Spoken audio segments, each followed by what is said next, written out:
தாவேகா பாஜக பின்னணியில தான் வந்து நடந்துட்டு இருக்கு அப்படின்னு சொல்லி ஒரு தரப்பினர் பேசுறாங்க சார். அதை பத்தி உங்க கருத்து? பாஜக கண்டிப்பாக தாவேகா வந்து பாஜக பின்னணியில் தான்மா. அதாவது இது எப்படின்னா, ரஜினி அரசியல்லேருந்து விலகும்போது பாஜக தேடின ஆள் வந்து விஜய். தேடினது என்னோடய ஃப்ரெண்ட்ஸு. அப்போ அவங்கெல்லாம் குருமூர்த்தி கிட்ட இருந்தாங்க. அவங்க தான் விஜயை பிடிக்கிறதுக்கு தேடுறாங்க. அமித்ஷா லெவல்லேருந்தே தேடுறாங்க. அப்போது வந்து பிடிக்க முடியல விஜயை. அப்போ த்ரிஷாவை பிடிச்சி தான் விஜயை பிடிக்கிறான். ரைட்டா?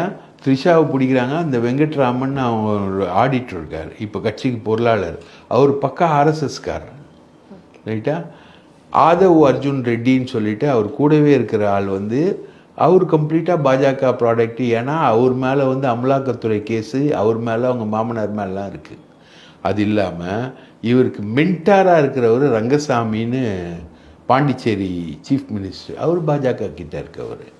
அதே மாதிரி நமச்சிவாயம்னு ஒரு பொதுப்பணித்துறை அமைச்சர், அவர் பாஜக. புஷி ஆனந்த் வந்து ரங்கசாமியுடைய கட்சிக்கு ரொம்ப நெருக்கமானவர், ரங்கசாமிக்கும் ரொம்ப நெருக்கமானவர்.